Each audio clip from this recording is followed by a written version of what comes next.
belle-sœur m'a détesté pendant des années ensuite, elle a eu une fausse couche tragique, alors nous l'avons accueillie à nouveau, mais elle a commencé à dire à mon enfant qu'elle était sa vraie mère.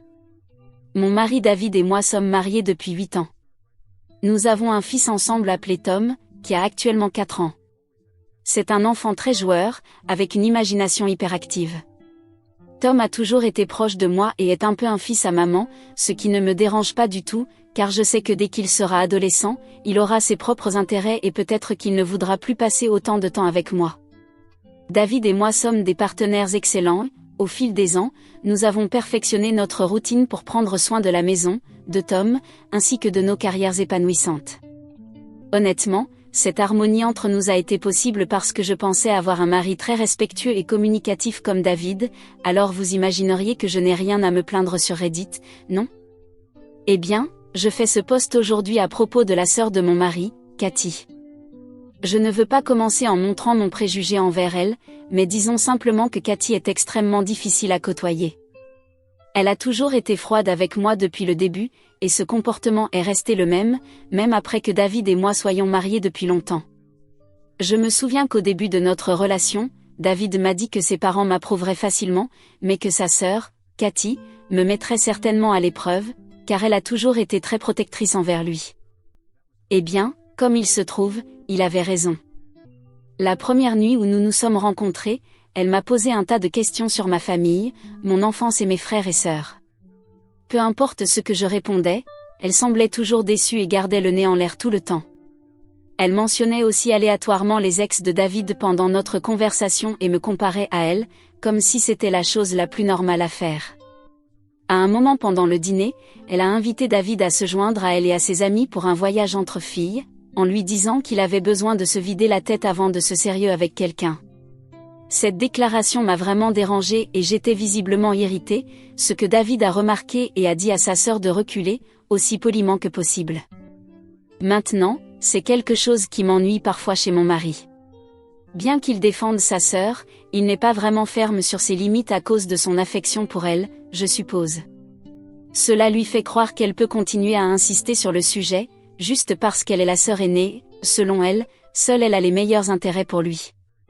Depuis ce premier dîner, j'étais convaincue que Cathy et moi ne nous aimions pas. Cela m'a un peu blessée, mais je n'allais pas me donner la peine de convaincre quelqu'un de m'aimer et de m'accepter si son esprit était déjà décidé. Malgré cet incident, j'ai toujours été polie avec elle à chaque fois que nous nous rencontrions, mais elle ne m'a jamais facilité la tâche. Un incident en particulier me vient immédiatement à l'esprit, c'est la fête d'anniversaire des grands-parents de David. Ils avaient invité toute la famille, et j'étais invitée comme accompagnatrice de David, car nous sortions ensemble depuis 1 an. Pendant toute la fête, les membres de sa famille venaient me parler, et j'adorais à quel point sa famille était détendue et amicale. La seule personne qui ne m'a pas dit un mot ou même salué était Cathy. Je l'ai remarqué et j'ai gardé mes distances autant que possible. À un moment donné, les grands-parents de David ont demandé à tout le monde de se rassembler pour prendre une photo de groupe. Lorsque nous nous sommes regroupés, Cathy m'a désigné à voix haute et m'a demandé de sortir de la photo. David l'a regardé avec les sourcils levés, tandis que Cathy continuait à dire que peut-être qu'il romprait avec moi à l'avenir et qu'elle ne voulait pas qu'une bimbo de son frère fasse partie de cette photo. Mon visage est devenu rouge de honte, tandis que tout le monde semblait aussi mal à l'aise. David a essayé de discuter, mais Cathy a continué à parler par-dessus lui, disant comment j'étais juste une étrangère et que je n'aurais même pas dû venir à cette fonction pour commencer. J'en avais assez entendu et je me sentais complètement humiliée. David avait assisté à de nombreuses fonctions de ma famille, et aucun de mes proches n'avait jamais traité David de cette manière. Je me suis excusée et je suis rentrée à la maison, cherchant mes clés de voiture. Je n'avais pas l'intention de passer 1 minute de plus avec cette femme. David et ses parents sont venus derrière moi en essayant de s'excuser. Sa mère a essayé de me convaincre de revenir avec eux, mais le moment avait été gâché. J'entendais les grands-parents de David réprimander Cathy à voix haute, et je me sentais encore plus coupable d'avoir ruiné la journée de tout le monde. Je suis partie immédiatement. Le soir, j'ai même envisagé de rompre avec David, car je savais que je ne pouvais pas supporter quelqu'un comme sa sœur. Cependant, comme il se trouve, David est venu chez moi avec des fleurs et des pâtisseries pour s'excuser. Il m'a raconté comment tout le monde avait réprimandé Cathy pour avoir été impoli avec moi et qu'il avait menacé de couper les ponts avec elle, ce qui l'avait apparemment fait pleurer.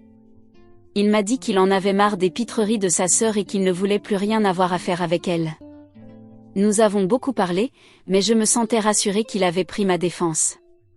Dans les jours qui ont suivi, David a tenu parole. Nous avons arrêté de rencontrer Cathy complètement, et il a cessé de répondre à ses appels. Parfois, elle apparaissait chez nous sans prévenir, alors il a changé toutes les serrures et demandé à ses parents de lui parler pour qu'elle respecte notre espace privé. Ses parents ont soutenu sa décision, donc Cathy n'a eu d'autre choix que d'accepter le fait que son frère ne voulait plus rien avoir à faire avec elle.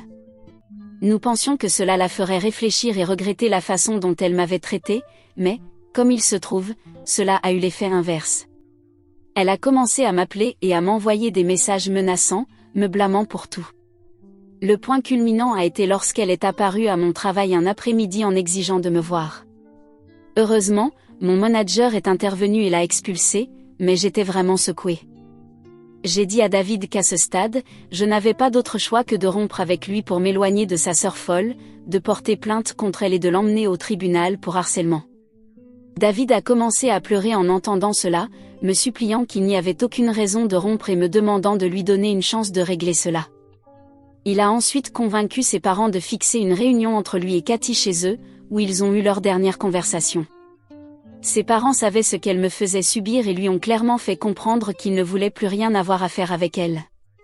David et ses parents ont averti Cathy que son comportement frôlait la folie et que, si elle continuait, ils soutiendraient ma décision de l'emmener au tribunal.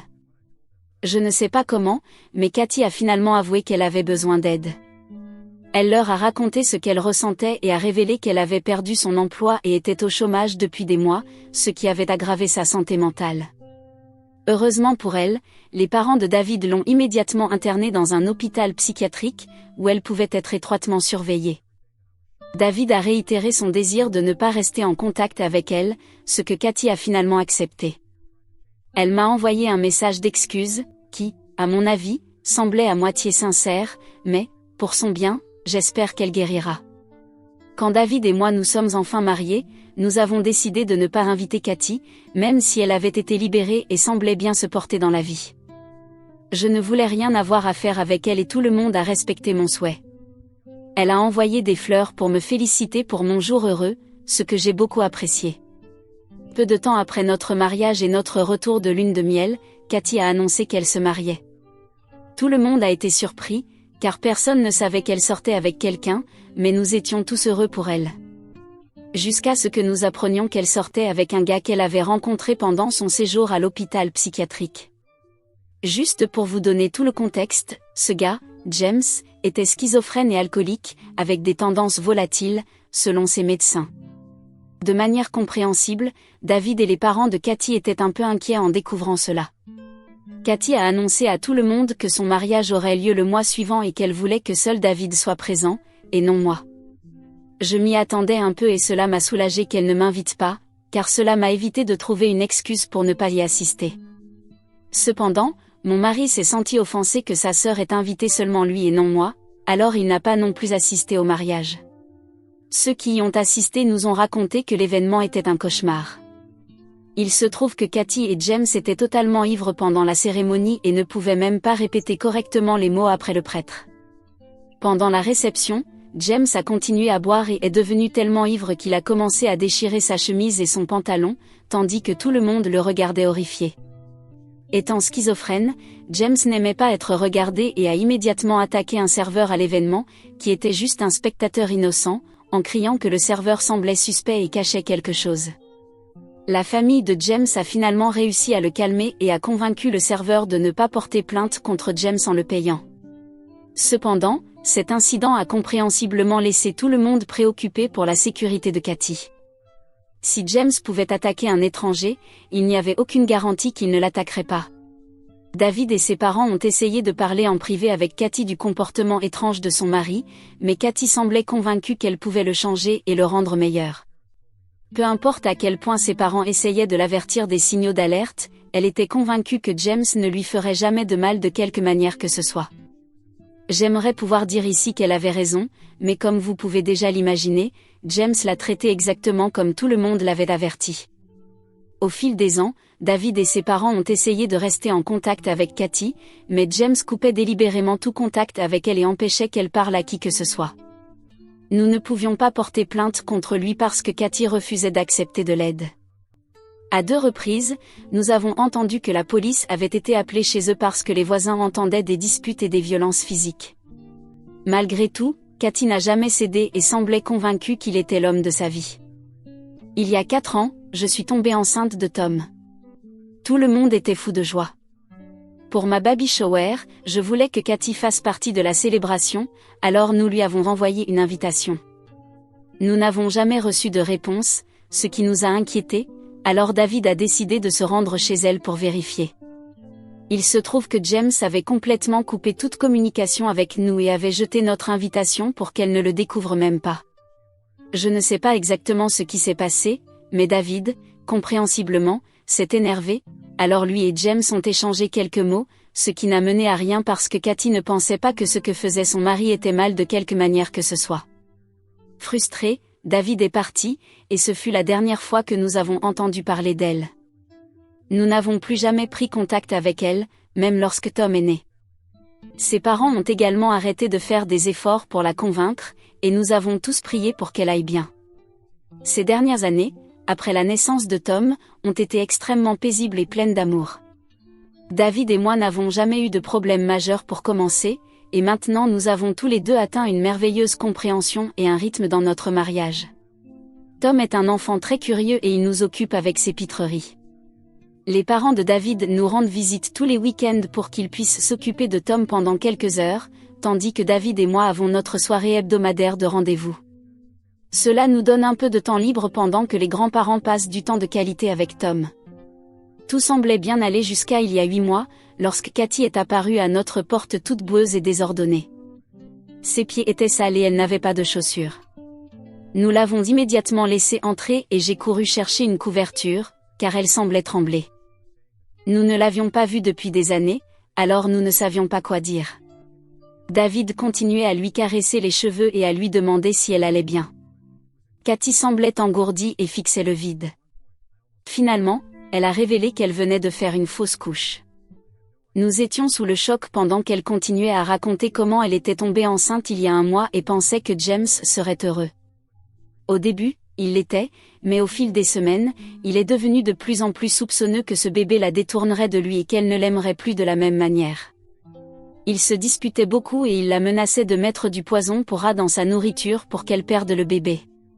Cathy nous a raconté qu'elle s'était réveillée ce jour-là en se sentant mal et, lorsqu'elle est allée chez le médecin, elle a découvert qu'elle avait perdu le bébé. Elle se sentait si malade et engourdie qu'elle n'a pas pu entrer dans la voiture et rentrer chez elle, alors elle a décidé de marcher. D'une manière ou d'une autre, son cerveau l'a menée jusqu'à notre maison, mais elle devait avoir marché au moins 20 pâtés de maison ou plus, pieds nus. Elle ne se souvenait pas pourquoi elle n'avait pas de chaussures. J'ai eu tellement de peine pour elle et je l'ai immédiatement prise dans mes bras. Elle a pris un moment pour enregistrer le câlin, mais quand elle l'a fait, elle m'a rendu mon étreinte. Nous sommes restés là pendant 5 minutes entières, tandis que Cathy pleurait lentement dans mes bras. Nous savions à ce moment-là que c'était sa manière de demander de l'aide. David semblait prêt à affronter James directement, mais je l'ai persuadé d'appeler la police et de notifier ses parents, qui seraient mieux équipés pour gérer la situation. Ses parents étaient incroyablement reconnaissants d'avoir leur fille de retour et lui ont assuré qu'ils la soutiendraient de toutes les manières. Lorsque la police a pris sa déposition, ils étaient aussi choqués que nous par les multiples abus que Cathy avait subis dans son mariage et qu'elle avait gardés pour elle. James a été immédiatement arrêté, malgré ses protestations et menaces. Il a continué à nier jusqu'au bout qu'il n'avait rien à voir avec sa fausse couche, mais, comme il se trouve d'après le rapport toxicologique de Cathy, elle avait effectivement été empoisonnée par lui, ce qui a conduit à la perte du bébé. En résumé, en raison des problèmes mentaux de James et de son incompétence à subir un procès, le juge l'a condamné à un traitement dans un établissement psychiatrique pour une durée indéterminée.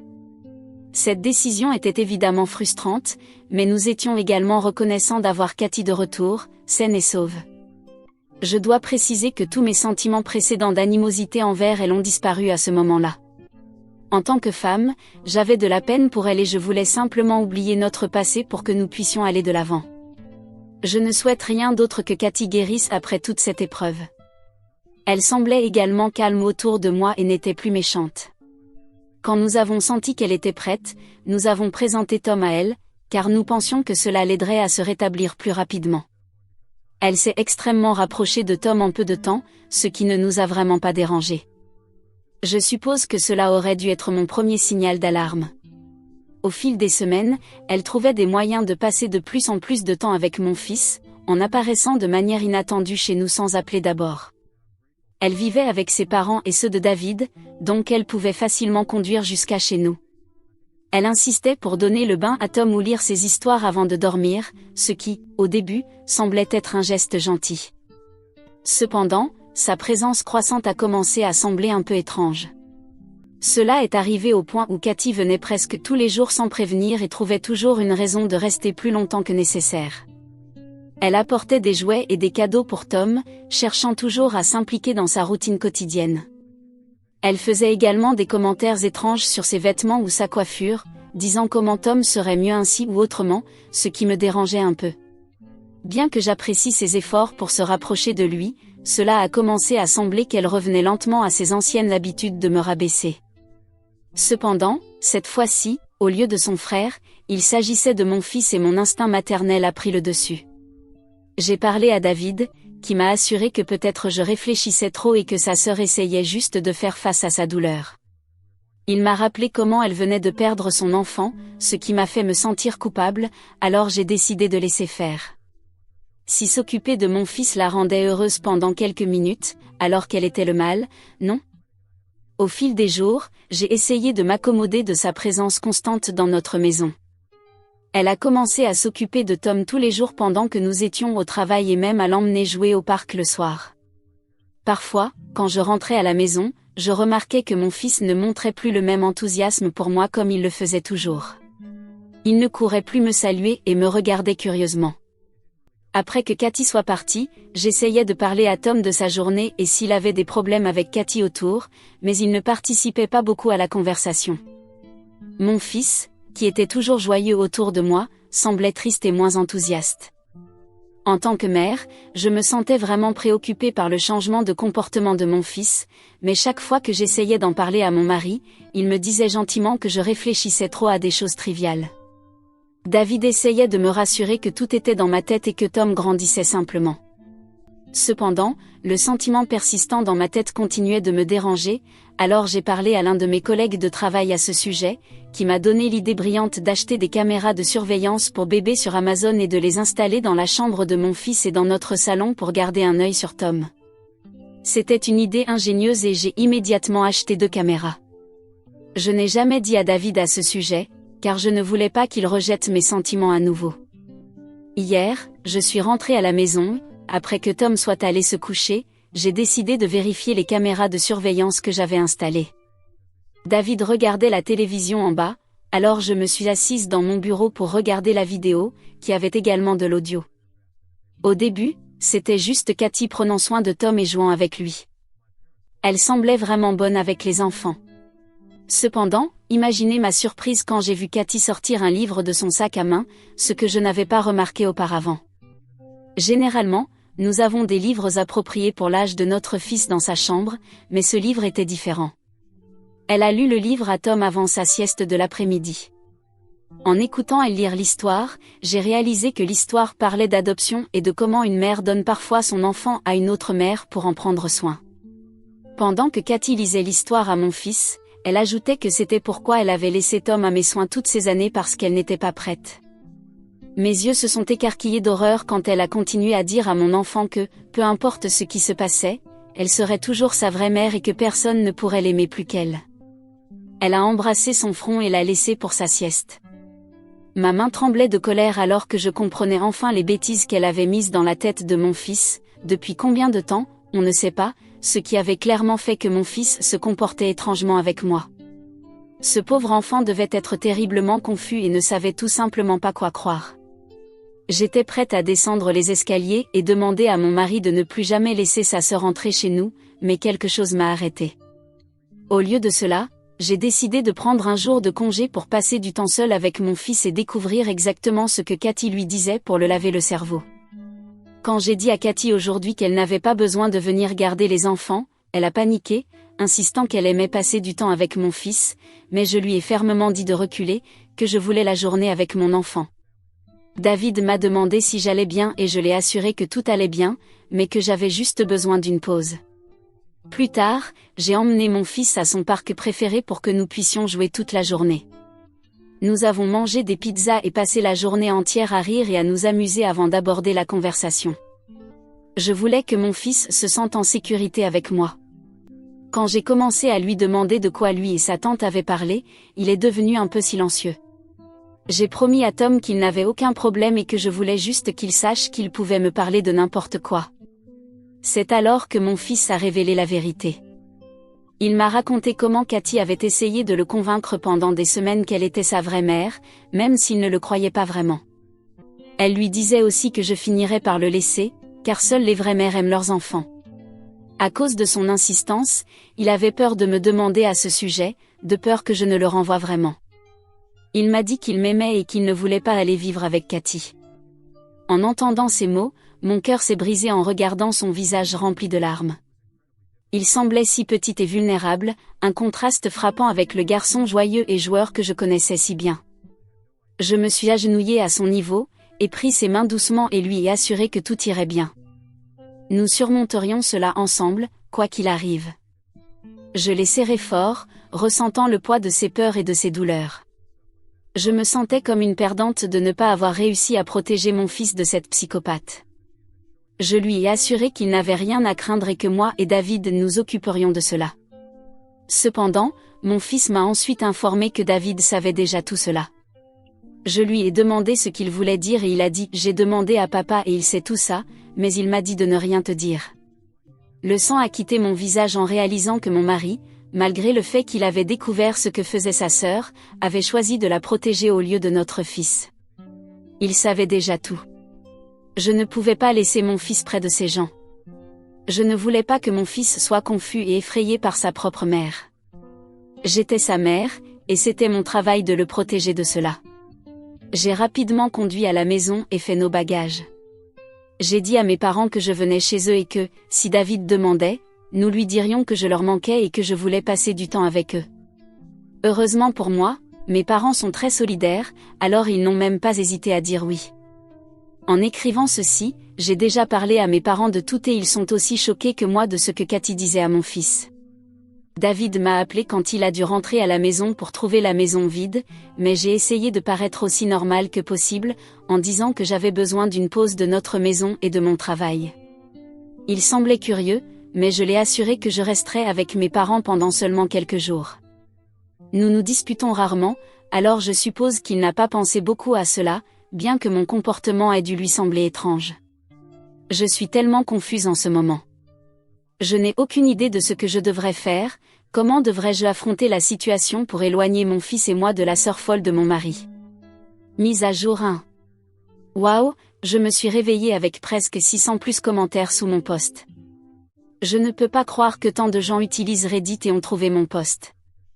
J'ai utilisé tous des noms fictifs dans mon histoire, alors j'espère qu'aucun des membres de la famille de David ne découvrira que cela concerne lui. Pour ceux qui me critiquent dans les commentaires pour ne pas avoir parlé d'abord à mon mari de tout cela, je vous assure que j'aurais définitivement parlé à mon mari si mon fils ne m'avait pas dit qu'il avait essayé de parler à David de tout cela quand il l'a découvert pour la première fois. Appelez cela mon instinct maternel, mais le fait que mon mari savait depuis des semaines comment mon fils se comportait différemment avec moi, mais continuait à me manipuler, montre qu'une confrontation avec lui n'aurait rien donné de constructif. Je voulais aussi retirer immédiatement mon fils de la situation, et il est maintenant beaucoup plus en sécurité avec mes parents. Aucun psychopathe ne peut lui raconter des mensonges et c'est tout ce qui compte. Cathy a essayé de me contacter plusieurs fois, m'envoyant plusieurs messages insistant qu'elle avait besoin de voir mon fils et combien il lui manquait. Je prévois de mettre fin à cela une fois pour toutes lors de la prochaine réunion de famille chez les parents de David ce week-end. Cette réunion a été planifiée des semaines à l'avance par moi, car les grands-parents de David sont en visite et je pensais que nous pourrions passer du temps de qualité ensemble. Cependant, à la lumière des événements récents, je prévois d'utiliser cette opportunité pour dire ma vérité et m'assurer que Cathy ne s'approche plus jamais de mon fils. Mise à jour 2.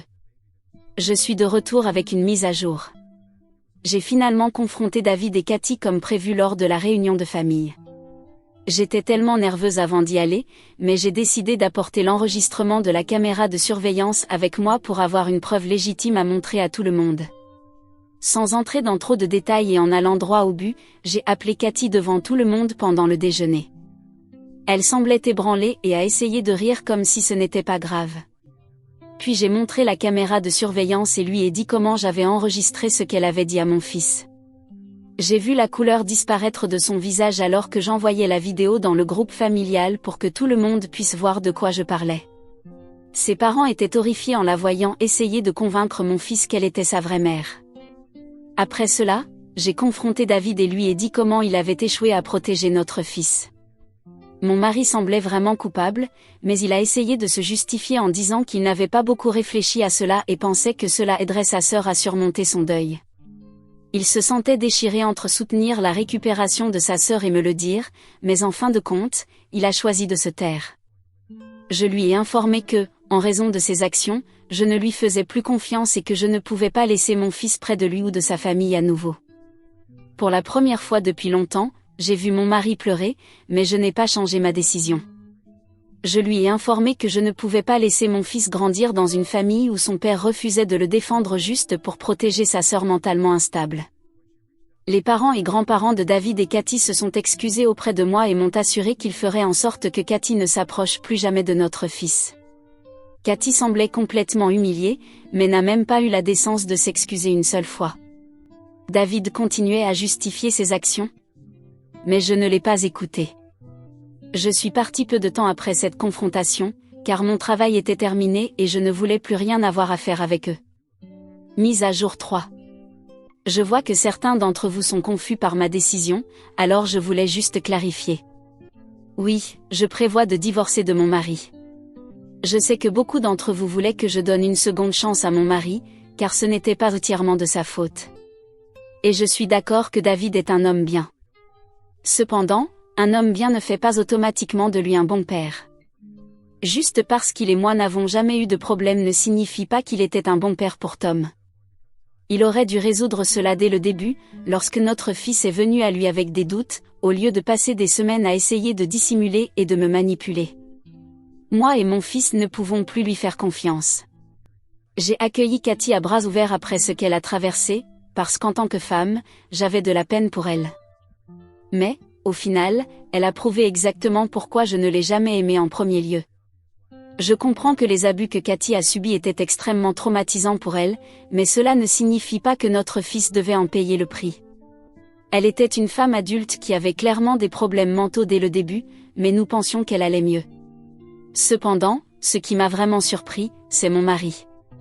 Le fait qu'il choisisse le bien-être mental de sa sœur plutôt que notre fils prouve pourquoi il ne devrait jamais être près de Tom.